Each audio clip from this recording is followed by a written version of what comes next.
D'abord, je pense que mon univers est absurde. Et puis, j'adore l'absurde, ça c'est une chose, et un peu débile. Parce que je crois qu'il faut l'être un petit peu.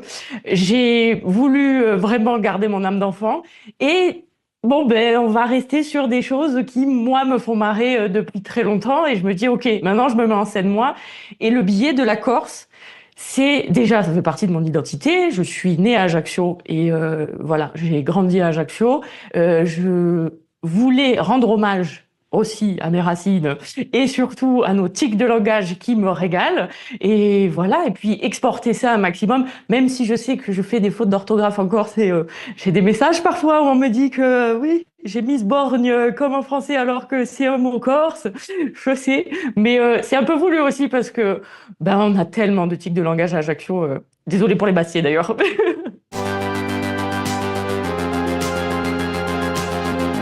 Alors, pourquoi la rencontre, le choc des cultures fonctionne selon moi? Je pense que on aime l'idée que bah, tout ce qu'on a vu pendant notre enfance où les grands classiques parlent comme nous, qu'on le ramène dans notre quotidien. Et je pense que ça fonctionne tout le temps. En fait, l'idée, moi j'ai donc repris les Disney à la base version corse. Quand j'étais plus jeune, quand j'étais au collège, il y avait sur YouTube, ça n'existe plus, il y avait quelqu'un qui s'était perché à faire justement des voix off très très quotidiennes et un peu familières sur des Disney. Et un jour, ça m'est revenu, j'ai dit mais je vais essayer sur Cendrillon. Et en fait, la magie a opéré sur Cendrillon. Ça fait 1 an que j'ai sorti la vidéo et elle tourne encore et c'est assez dingue ce qui s'est passé. Mais en fait, je pense que ça nous ramène à quelque chose de très, déjà un peu émotionnel et de se dire, oh, c'est génial, ils parlent comme nous. Et j'aime bien, c'est un espèce de bonbon, en fait, qu'on a tous ensemble et c'est chouette parce qu'on est plein à apprécier ça. Donc, ça fonctionne. En fait, j'ai essayé de plein de choses avant que ça fonctionne sur la partie version corse, on va dire. Mais je pense qu'il faut surtout se faire une place en tant qu'humoriste tout court.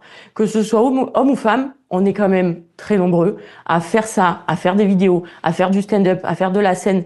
Et en fait, homme ou femme, à mon sens, si t'es drôle, t'es drôle.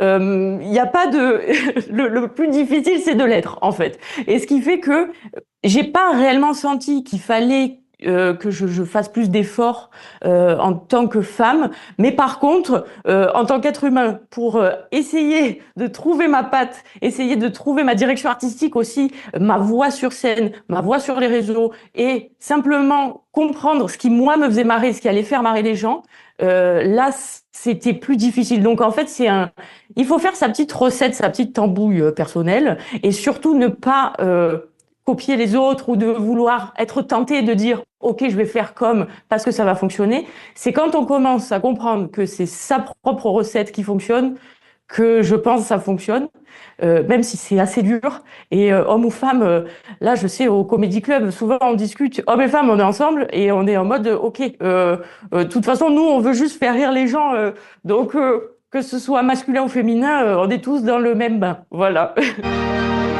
Voilà, et on retrouve toute l'actualité de Julie sur ses réseaux, @JulieSansonnet. Elle a tort de dire que c'est bête. À un moment donné, elle dit c'est bête au début de son interview. Elle a tort parce qu'elle est d'une grande intelligence. Oui. Et c'est un bonheur de voir ça. C'est un bonheur d'entendre ça. Vraiment, ça fait du bien. Michel Boujna, quand vous écrivez, vous pensez au public ou à ceux qui vous suivent depuis des années ou surtout pas? Je pense à rien. D'abord, je ris. Ouais. C'est exactement la même chose que ce que fait cette jeune femme. Je ris. Si je ris pas, je fais pas. C'est pas joyeux de faire rire. C'est pas facile. C'est pas. Ça demande beaucoup. Vous voyez, cette jeune femme, elle est très touchante. Vraiment, on sent qu'elle est totalement sincère et qu'elle cherche sincèrement à être authentique. Et ça, c'est très juste. Mais tous les humoristes, quand vous creusez un peu, vous voyez des blessures, vous voyez de l'angoisse, vous voyez putain, t'as envie de dire heureusement qu'il fait rire celui-là. Sinon il s'ouvre les veines, vous voyez. Oui. Et pourtant quand je vous le dis, on en rigole tous les deux. Pourtant ce que je viens de dire c'est pas drôle. Non, effectivement.